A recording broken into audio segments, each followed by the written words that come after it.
Something just came in the mail and I am so freaking excited. I can't even tell you. This is it.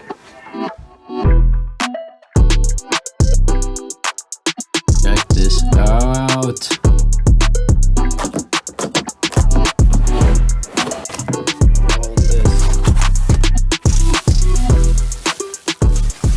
Wow. And here we've got the USB and 1/4-inch cables to plug this thing in. Let's get this thing set up, and I'm probably gonna move my MIDI controllers so that we have room on the desk and try and set up this camera in a way that you guys will actually be able to see everything I'm doing with the synth. So I'm gonna do that and I will be back in a second.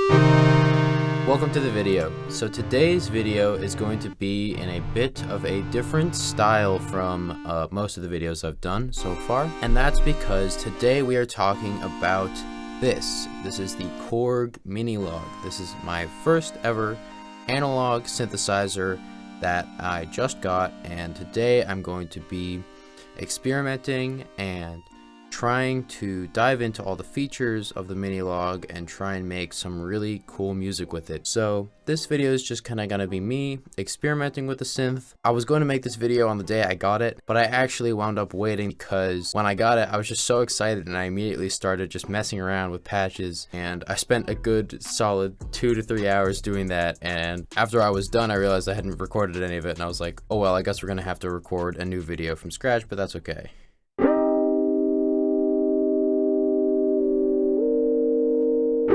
In reality, the reason I got the Korg Minilogue is because I knew it was going to be fun. But there's also a few other reasons why working with this synth is going to be so impactful to the way I work with things in Ableton. The way I think about it is like this. When we go into Ableton, the way you're actually going to use a synth in Ableton is with this Ableton device here called external instrument. Just like with any instrument that you have in Ableton, you are able to take a MIDI roll and enter in all the notes you want. And what's amazing is that the way Ableton works is really smart. The little headphones feature that allows you to hear all the notes you enter works with external instrument because it sends a quick MIDI signal to the synth. So when you enter a note, it plays it on the synth. I think that's just amazing. So let's make a C minor ARP thing.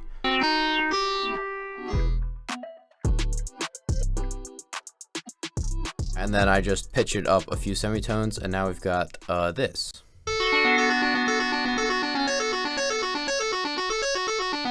What's cool is that while this is playing, I can go on the synth and adjust the parameters to change the sound while it's playing.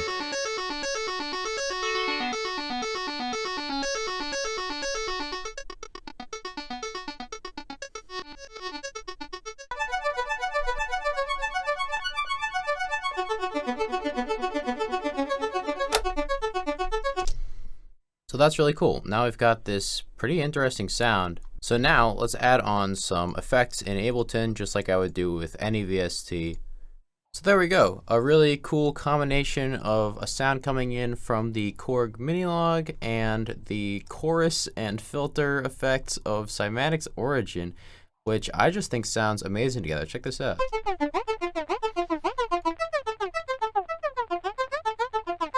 So now that we've got this pretty interesting line, let's go ahead and record it to audio. And with the synth, it's really easy because all you do is record it like you would record any audio input that is going into your mixer.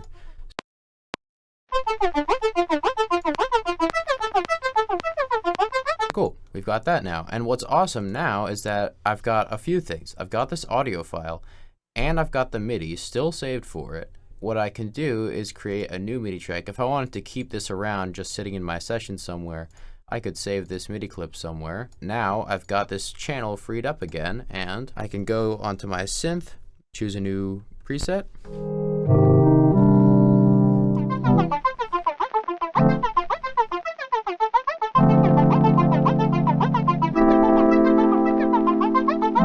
Oh, that's kind of cool. Let's record that in.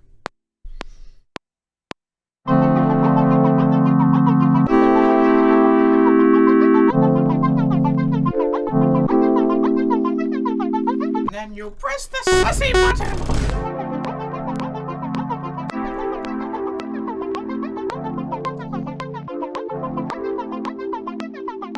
Okay, so now that we've got that, we can try maybe exporting this or resampling it and messing around with that, and then maybe we'll make a beat. Who knows?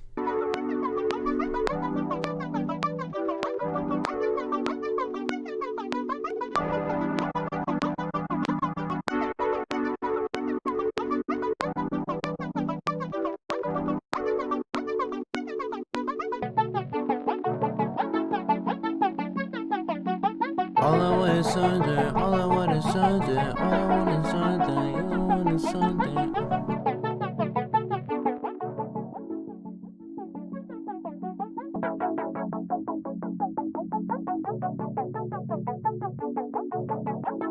Yeah.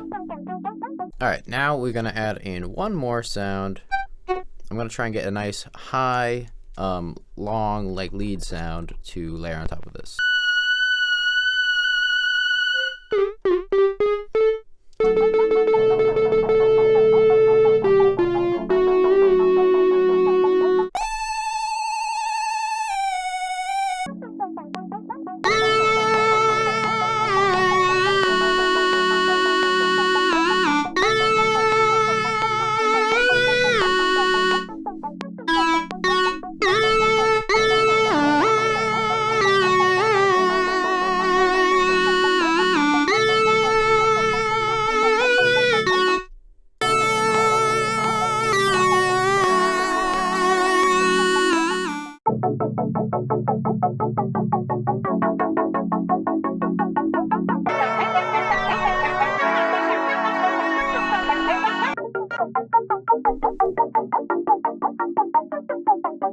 Alright, let's put some drums on this and get it slamming.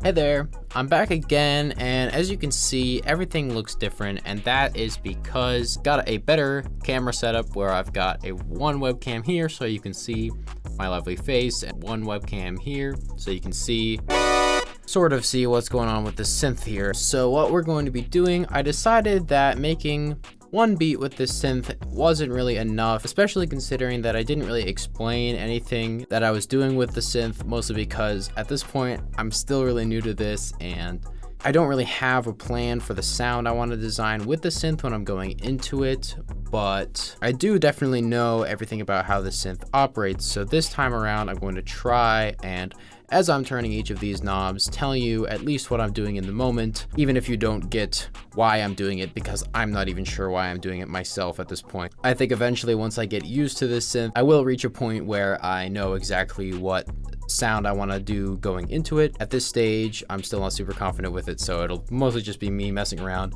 But this time I'll try and explain what I'm doing as I'm making this beat so you guys can see why I chose to get this synth and why I am super excited to be making this video. Let's get into it. Beat number 2. And of course, to change up this section of the video a little bit, I am going to be setting a timer, and that's going to be to make sure that I am really staying focused. I've talked about this before, but I think it's a really good tip to set a timer to help improve your skills as a producer, because it forces you to get out ideas quickly. Maybe with the synth, this isn't the best idea, so instead of doing my usual 15 minutes, I'm going to do 20 minutes to give myself a little bit of extra time to fiddle around with some sound design ideas when we're making this beat. But yeah, without any more ado, let's jump into Ableton and get into the beat making.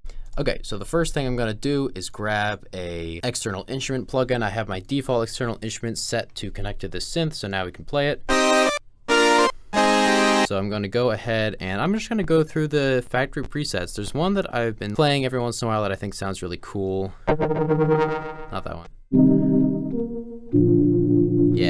this sounds so nice. I'm gonna put that up in octave. Okay, I kind of screwed up the preset. I'm gonna go back into it. Looks like this first oscillator is a saw wave. I'm gonna keep it like that.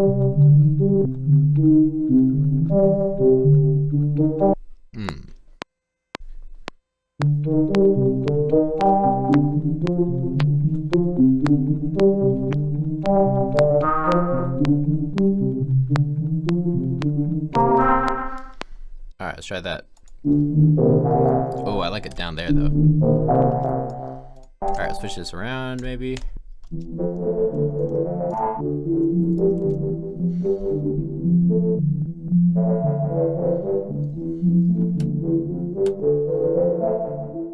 Okay, cool. So let's bounce this out, and by bounce this out, I mean record it in, because we're working with an analog piece of hardware here. Let's get a different preset.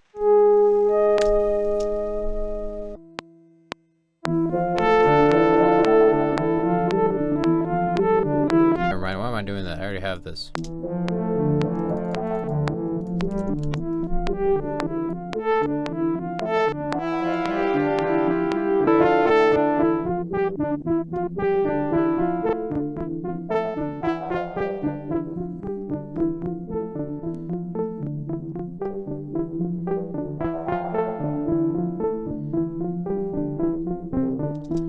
Okay, cool.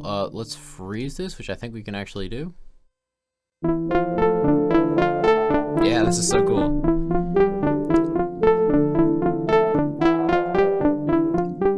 Alright, cool. And let's add an audio track, take all this.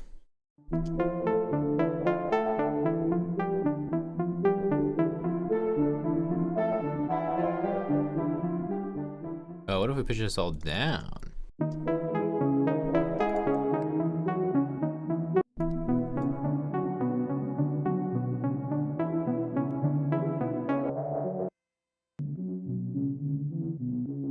I don't want this to be wet. I mean, I don't want this bass sound to have a lot of reverb on it, but I do want it to have some stereo width, because the one drawback with this synth is that it is mono, so all the signal that I record out of it is going to be mono, and I'd rather have this be a nice wide stereo sound, so I'm just gonna do that with a default Ableton chorus, and we'll set it to 100% and hear what that sounds like.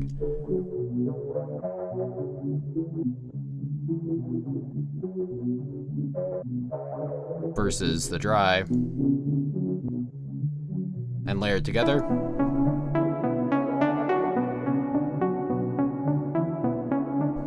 Perfect. Okay, so now we've got this cool layer, and let's add on one more sound, and of course it's going to be a lead.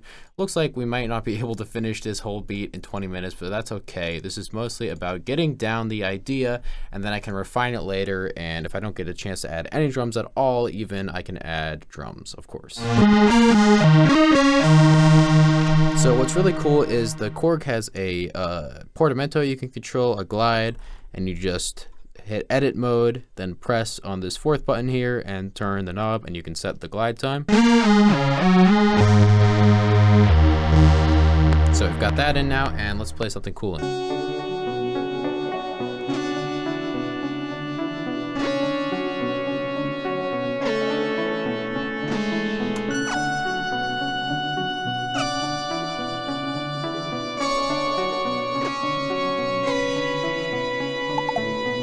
Alright, that's pretty cool. And so I would say, despite the fact that I didn't make a finished beat in 20 minutes, it's okay, because really the point of this exercise is just to get ideas flowing. And I really like this sample, and I know that I'm going to come back to this at some point and flip it into a super hard beat. Stay tuned for that, and in the meantime, we're going to move on to the next one.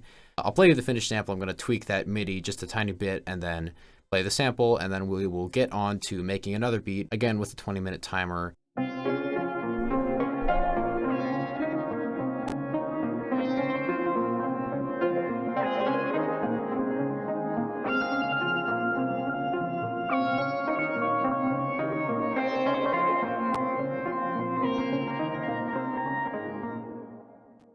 Okay, we're gonna get into another one in just a few seconds here. And I think this time, I'm not even gonna start with a synth sound at all. I'm just going to start by using the synth as a MIDI controller for a plugin that I bring in. I think we're gonna try getting something from Octave Deluxe. Let's get something in here.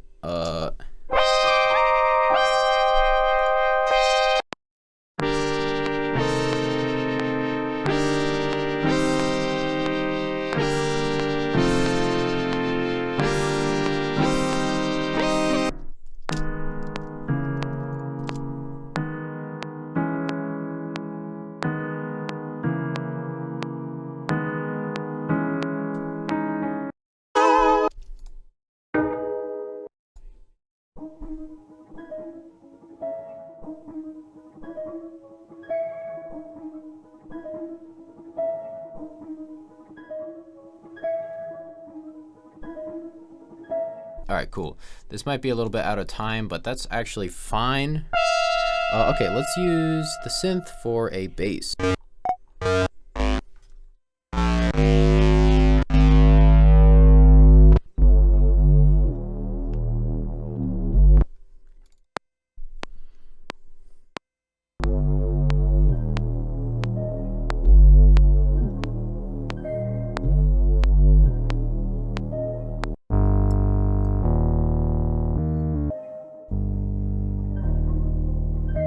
Well, let's put a drum loop on this though and see what it sounds like, because I'm pretty curious. I feel like this is pretty good.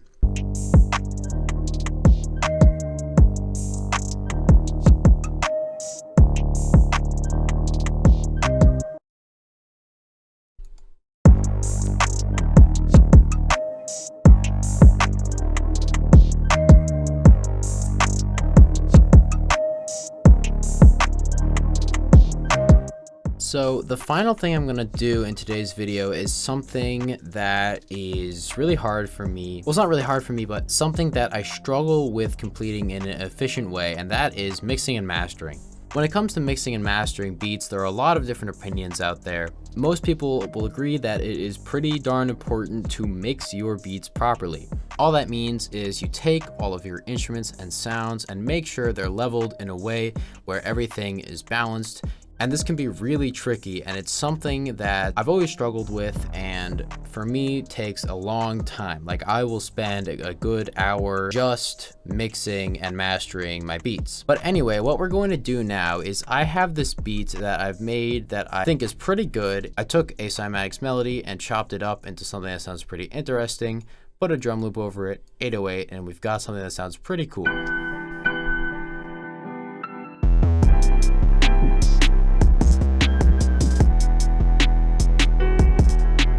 So what I'm gonna be doing is trying to mix this whole beat and arrange it, because this isn't good practice, but I do my mixing and arranging sort of in the same steps, and I'll add in effects and things while I'm sort of mixing it. So that's part of why it takes me so long. I'm gonna try and do that all in 20 minutes. So I'm gonna go in, mix everything, add in transitions, automations, effects, and master it all in 20 minutes. So if I can do that, I'm gonna feel really confident in my mixing abilities. Hopefully it'll sound good, right? It's not the best idea to rush your mixing, so I wouldn't do this if this was something I was actually going to be sending out to an artist. But for the sake of this video, I think it's a cool idea and a cool experiment to try and push myself to improve in an area that I'm not super confident in. Let me get the timer up and we will get that started.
All right, so that is a beat fully mixed, arranged, and mastered in 20 minutes. And honestly, for me, this is a pretty decent accomplishment. Let's go ahead and export it, and that's going to be probably the next video up on my Instagram. If you're not following me, I post little snippets of my finished beats. I try to post every single day. But yeah, that's going to do it for me for this video today, guys. I really hope you enjoyed, and you guys were seeing a little bit of my mastering chain in this video. Leave a comment down below if you want to see a full mastering and mixing tutorial for beats. A lot of people have their own sort of process, but I feel like the way I do it is super simple and super fast, as you can see from the fact that we are able to do it in 20 minutes.